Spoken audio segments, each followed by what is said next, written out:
جا رہے گھر میں پہنچے، موسیٰ علیہ السلام یہ منظر دیکھ رہے ہیں، اوزار نیچے رکھے، گوشت نکالا، اس کے ٹکڑے بنائے، ہانڈی میں ابالا، پھر اس کی سرید بنائی، پھر اپنی ماں کے پاس اماں جی اٹھو کھانا تیار ہے، ہاتھ دھلائے، کلی کروائی اور اس کا سر پکڑ کے اپنے سینے کے ساتھ لگایا، ماتھا چوما۔ سبحان اللہ، لیرا نہ چوم دے کرو، ماؤ دا متھا چوم دے کرو۔ سبحان اللہ۔ تو سب پتلے اگر بیٹھے کے نا تو ساری دیہڑی لیرا چوم دے رہے نہ وزیروں کو چومو نہ لیروں کو چومو، چومنا ہے تو بیت اللہ کا گلاب چومو، قرآن کو چومو، ماں باپ کا ماتھا چومو، قدم چومو ان کے۔ سبحان اللہ۔ کن کو چومتے رہتے ہو؟ پتہ نہیں پتہ نہیں کہیں بیٹھے کہ یہاں ایک بیٹھے کہ ایک مانسرے میں ایک بیٹھے کہ ایک مظفرآباد میں جاتے ہوئے راستے میں ایک بیٹھے کہ پتہ نہیں کڑی بیٹھے کہ پرانے زمانے میں لوگ ایک بیٹھے کہ بہت شہی بھی آتے تھے نا، اس کو بیٹھنا لگ گئی، سارا دن اس پہ مکھیاں ہیں، گرد و غبار ہے۔ اولیاء اللہ کا احترام کرو، ان کے مزارات پہ ضرور جاؤ، ان کے لیے دعاؤں کا اہتمام کرو اور اپنے لیے دعا کرو کہ اللہ ان جیسا ہمیں بھی بنا دے، ان کی قدردانی نصیب کر دے۔ ہم اولیاء اللہ کو مانتے کیوں نہیں مانتے؟ لیکن ولی ہو ابا یزید بستامی جیسا، ہاتھ میں خربوزہ پکڑا ہوا ایسے کاٹ کے کھاؤں، خیال آیا کہ آج اللہ کے محبوب کی سنت کیا ہے، سبحان اللہ۔ اللہ کے محبوب نے سے لمبا کاٹا، یہ چوڑا کاٹا ہے، سنت نہ کھلی، مسئلہ حل نہ ہوا۔ علامہ اقبال مرحوم فرماتے کامل بستام در تقلید مرد اجتنابت خردن خربوزہ کر، اس کامل ولی نے اللہ کے محبوب کی اتباع میں خربوزہ کھانا بھی چھوڑ دیا۔ سبحان اللہ۔ مسئلہ نہیں کھولے گا، خربوزہ بھی نہیں کھاؤں، سنت کے قریب سے نہیں گزرتے، اللہ کے ولی ہم بن جاتے ہیں۔ ولی اللہ یہ ہیں کہ علماء ہیں جو میرے دائیں بائیں بیٹھے ہیں، حضرت مفتی صاحب اللہ کے ولی ہیں، ان کے ہاتھ چومو، ان کی خدمت کرو، ان کا دیدار کرو، اور یاد رکھو میں یہ جذباتی باتیں نہیں سنا رہا، اہل القرآن ہم اہل اللہ، دنیا والوں اللہ کے ولی اور دوست دیکھنے انہیں دیکھو جن کے سینے میں اللہ کا قرآن ہے۔ سبحان اللہ۔ جو نماز نہ پڑھے، قرآن کی تلاوت نصیب نہیں، کبھی مسجد میں آنا نصیب نہیں، رگڑی کا پیتی نہ نیتی نہ قضا کی تھی، وہ اللہ کے ولی بن جاتے ہیں۔ ولی وہ ہے جسے دیکھو تو اللہ یاد آ جائے، بے شک، جسے دیکھو تو کون یاد آ جائے؟ اللہ یاد آ جائے۔ الولی هو الذی فی وجہہ حیاء وفی یدہ عطاء وفی نطقہ شفاء۔ ولی وہ ہے کہ جو حیادار ہو، ولی وہ ہے کہ جو ہاتھ کا سخی ہو، دینے والا ہو، لینے والا۔ الید العلیٰ خیر من ید السفلی، اوپر والا ہاتھ نیچے والے ہاتھ سے بہتر ہے، یعنی دینے والا ہاتھ لینے والے ہاتھ سے بہتر۔ بات لمبی ہو جائے گی، مختصر کر رہا ہوں۔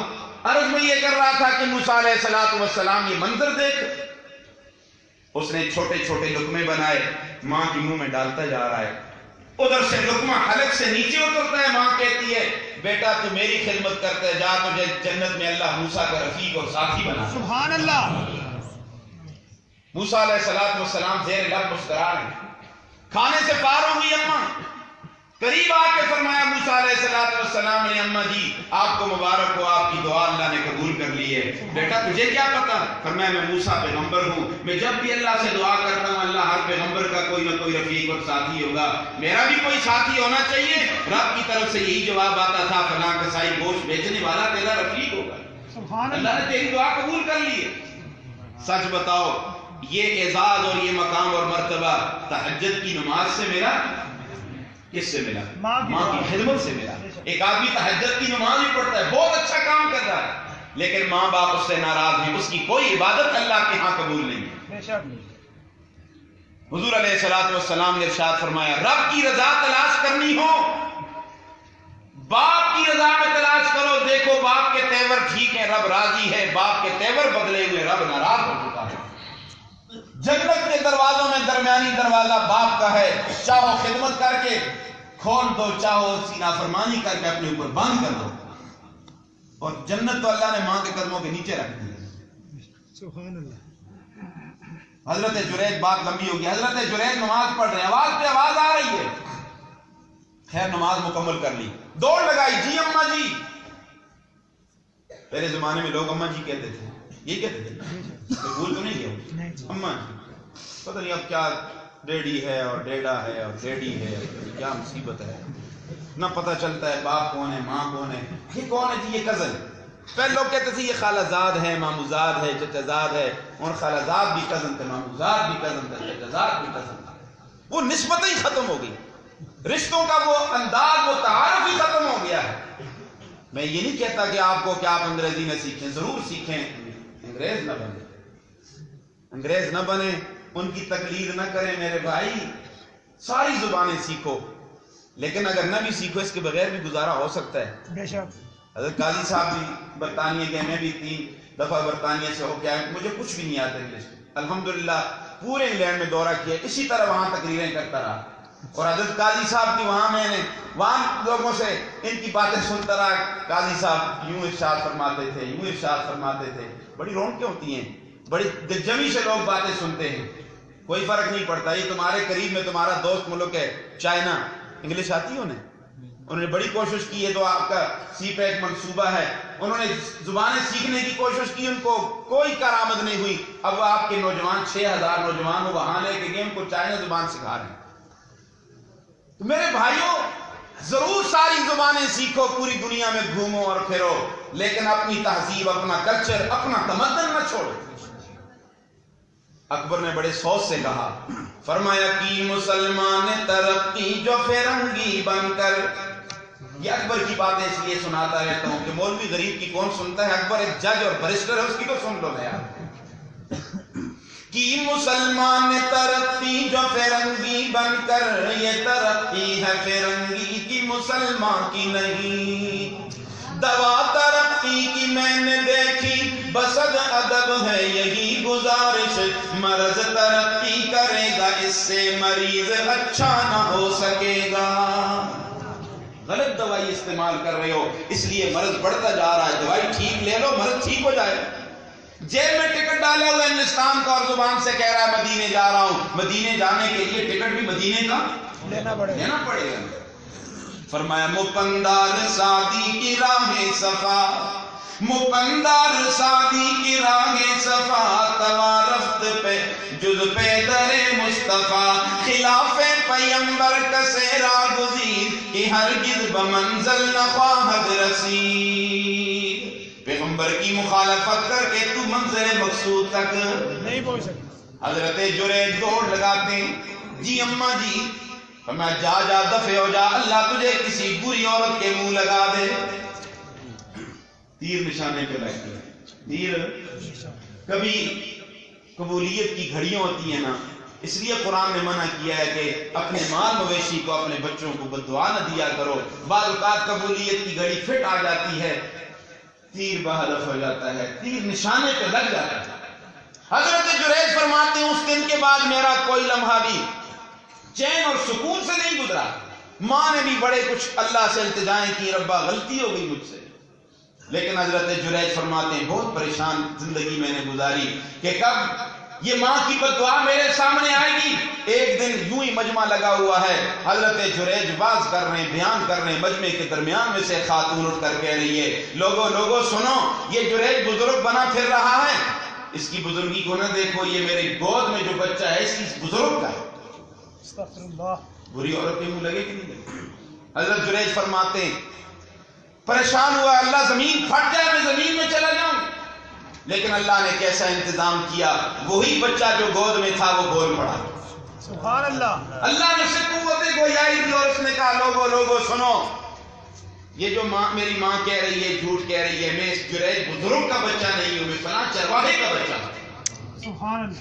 اللہ انتظام کر لیتا ہے. بے شک. لیکن ماں کی بددعا لگ تو گئی. ایک بچہ یہ بولا، اور تیسرا بچہ کون؟ حضرت عیسیٰ علیہ السلام. بولو سارے. حضرت عیسیٰ علیہ السلام. ماں نے اشارہ کیا، مجھ سے نہ پوچھو، اس نومولود سے پوچھو.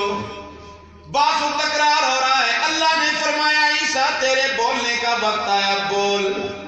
سبحان اللہ. تیرا بول قرآن بناؤں گا. عیسیٰ علیہ السلام نے انگلی آسمان کی طرف اٹھا کے فرمایا انی عبد اللہ. سبحان اللہ. سب سے پہلے یہ کہا انی عبد اللہ. آتانی الکتاب وجعلنی نبیا، اپنا پورا تعارف کروا دیا.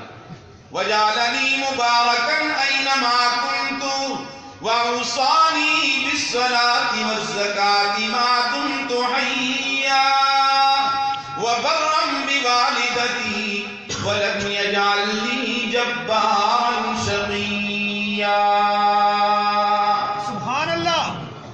دو باتوں کی وضاحت ضروری تھی. فرمایا میں ابن اللہ نہیں ہوں، میں عبداللہ. اور یاد رکھو عبداللہ بندگی یہ سب سے بڑی صفت ہے.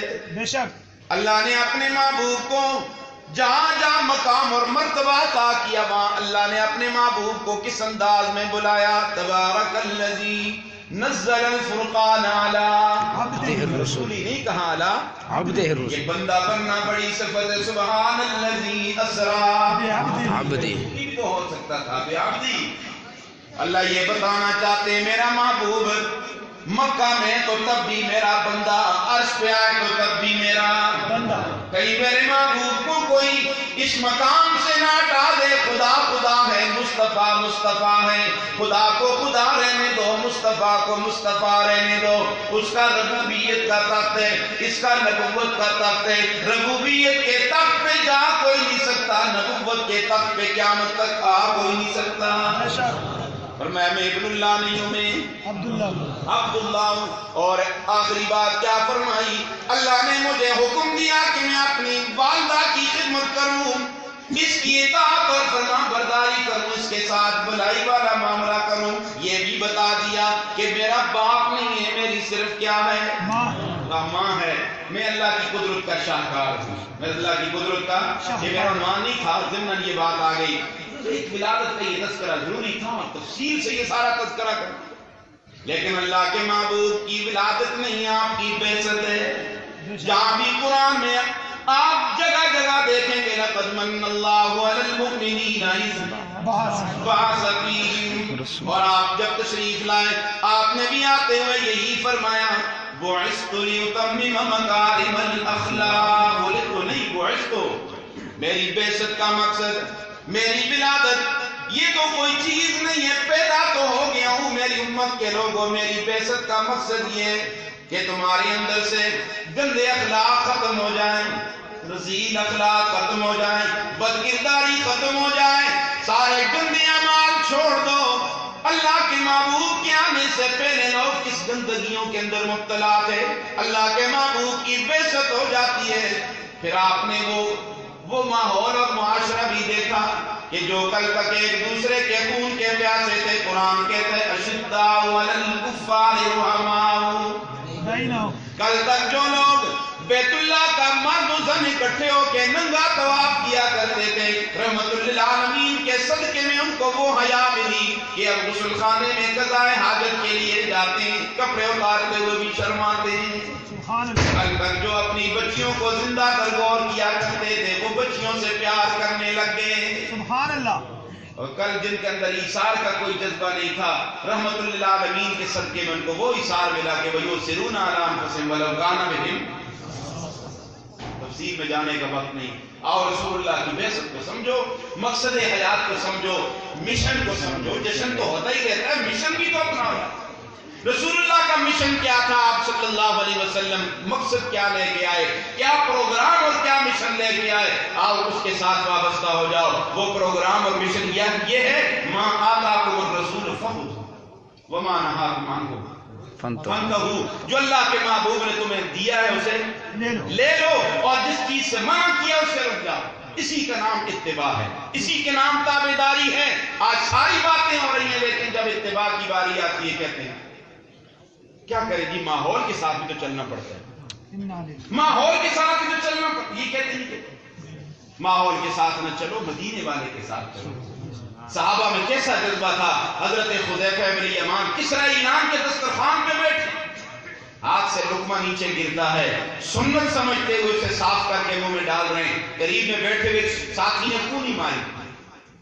بڑے دربار میں بیٹھے ہو، تہذیب کے خلاف یہ بات ہے. لوگ معیوب سمجھیں گے آپ سنت پہ عمل کر رہے ہیں اور لوگ کہیں گے یہ بڑے بد تہذیب ہیں. حضرت حذیفہ بن یمان اٹھ کے کھڑے ہو جاتے ہیں اور کیا فرماتے ہیں؟ اترک سنت حبیبی لہؤلاء الحمقاء. کیا میں اپنے محبوب کی سنت کو ان بے وقوفوں کے ہنسنے کی وجہ سے چھوڑ دوں؟ فرمایا یہ بے وقوف ہنستے رہیں، میں ایک لمحہ بھی اللہ کے محبوب کی سنت کو چھوڑنے کے لیے کل ہم تیار ہیں۔ سبحان اللہ، اس کو اتباع کرنا۔ ہمارے ہاں یہ کوئی جذبہ نہیں ہے۔ میں یہ جملہ ہر تقریر میں کہتا رہتا ہوں، بات سناتا رہتا ہوں، ہمارے ہاں بیٹے کی شادی ہوتی ہے، مشورے ہوتے ہیں کس کو بلایا جائے کس کو نہ بلایا جائے، کہاں دعوت کا اہتمام کیا جائے، فلاں آدمی ناراض اس کو بھی راضی کر دیا جائے، ماموں ناراض اس کو بھی راضی کر دو، یہ ٹھیک باتیں ہیں ساری، لیکن کبھی ہم نے مشورے میں یہ بات بھی شامل کی ہے کہ بچوں خیال کرنا ہمارے اس خوشی کے موقع پر اللہ اور اس کے رسول کہیں ناراض نہ ہو۔ بے شک وہاں ہم اپنے آپ سے باہر ہو جاتے ہیں۔ محلے کے ایک آدمی ایک ہفتے تک اسے پتہ نہیں ہوتا اور مفتی صاحب پوچھتے ہیں حضرت کدھر تھے آپ، ایک ہفتہ نماز میں نظر نہیں آئے۔ وہ جواب دیتا ہے جی بیٹے کی شادی میں اتنا مصروف تھا کہ نماز بھی نہیں پڑھتا۔ کیا مطلب ہوا کہ ہم باقی تو ساری باتیں ہمارے اندر کس چیز کی کمی ہے؟ رسول اللہ کی سیرت کے تذکرے بھی ہو رہے ہیں، سورت کے تذکرے بھی ہو رہے ہیں، جس چیز کی کمی محسوس کی جا رہی ہے اور تبدیلی لاؤ اپنے اندر، وہ تبدیلی یہ ہے کہ ہمارے اندر یہ جذبہ پیدا ہو جائے کہ جو لمحات زندگی کے بغیر سنتوں کے گزر گئے وہ تو گزر گئے ہیں، ربا تجھ سے وعدہ کرتے ہیں آئندہ کوئی لمحہ بھی زندگی کا بغیر رسول اللہ کی سنتوں اور طریقوں کے نہیں گزاریں۔ پھر میں پوری ذمہ داری سے بات کہتا ہوں، رسول اللہ کی سنتوں میں جو کامیابی ہے اللہ کی قسم کسی چیز کے اندر نہیں ہے۔ جو کامیابی اللہ کے محبوب کے طریقوں میں کسی چیز میں نہیں ہے۔ آؤ سنتوں سے وابستہ ہو جاؤ، رسول اللہ کے طریقوں کو اپنا زندگی کا اوڑھنا اور بچھونا بناؤ، کائنات کی ہر چیز تمہاری غلامی کرے گی۔ حضرت سفینہ رضی اللہ تعالیٰ عنہ قافلے سے پچھڑ جاتے ہیں، کنارے پہ پہنچ جاتے ہیں سمندر کے، قافلہ تلاش کرنا ان کے لیے مشکل ہو گیا تھا۔ دیکھتے کیا ہے، جنگل کا ایک شیر منہ کھول کے آ گیا۔ وہ سمجھا کہ میری خوراک آ گئی، خون چوسوں گا، گوشت کھاؤں گا۔ اس نے جب منہ کھولا، حضرت سفینہ رضی اللہ تعالیٰ عنہ نے فرمایا جنگل کے شیر تیرا کام ہے چیرنا اور پھاڑنا، میری ایک بات سن، انت اسد البر وانا مولا رسول اللہ صلی اللہ علیہ وسلم، تو جنگل کا شیر ہے، میں آمنہ کے لال کا غلام ہوں۔ جب یہ جملہ اس نے سنا تو جنگل کے شیر نے سر بھی نیچے کر لیا، دم بھی دبا لی اور زبان حال سے کہا کہ محمد سے وفا تو نے تو ہم تیرے ہیں، یہ جہاں چیز ہے کیا لوہ قلم بھی تیرے۔ اور پنجابی کے ایک شاعر نے بڑے اچھے جملے کہہ دیے، فرمایا سفینے کے آشیر تائیں، سفینے کے آشیر تائیں بے شک کھا تو مینوں، میں ہاں غلام رسول اللہ داتے آکھ سناواں تینوں۔ شیر نے جواب دیا، شیر کے آ سفینے تائیں اے راہی راجاں دے، جڑے غلام رسول اللہ دے دے اسی غلام ہونا دے۔ روایت میں آتا ہے وہ شہر آگے آگے ہو گیا، حضرت سفینہ اس کے پیچھے پیچھے جا رہے ہیں، قافلے سے ملایا۔ حضرت سفینہ فرماتے ہیں قافلے سے ملانے کے بعد وہ شہر جب واپس ہونے لگا، اس نے کیسی آواز نکالی، میں محسوس کر رہا تھا کہ میری جدائی میں شہر رو رہا ہے، میری جدائی میں شہر رو رہا ہے۔ آج سنت کی اتباع نہیں ہے، رسول اللہ کے طریقے زندگیوں میں موجود نہیں ہے۔ باپ جدا ہو جاتا ہے، بیٹے کو رونا نہیں آتا، ماں جدا ہو جاتی ہے، بیٹے کو رونا نہیں آتا۔ وجہ کیا ہے؟ وجہ کیا ہے؟ اللہ کے محبوب کے باغی ہو گئے، ساری کائنات ہماری بغاوت پہ اتر آئی ہے، ساری کائنات ہمارے بغاوت پہ اتر آئی ہے۔ آؤ جلسے میں آنے والوں، اللہ کے محبوب کی سنتوں کو بھی اپناؤ، رسول اللہ کے اس مشن کو بھی اپناؤ جو صفا پہاڑی پہ چڑھ کے اللہ کے محبوب نے اعلان کیا تھا، قولوا لا الہ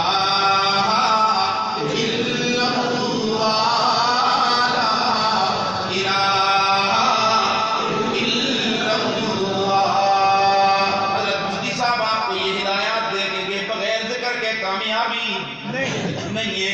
دل میں ذکر کو اتارو، دل کی گہرائیوں سے اللہ کا نام لو، لا الہ الا اللہ، لا الہ الا اللہ۔ یہ غازی، یہ تیرے پراسرار بندے جنہیں تو نے بخشا ہے ذوق خدائی، دو نیویں کی ٹھوکر سے صحرا سمٹ کر پہاڑ ان کی ہے برسرائی، دو عالم سے کر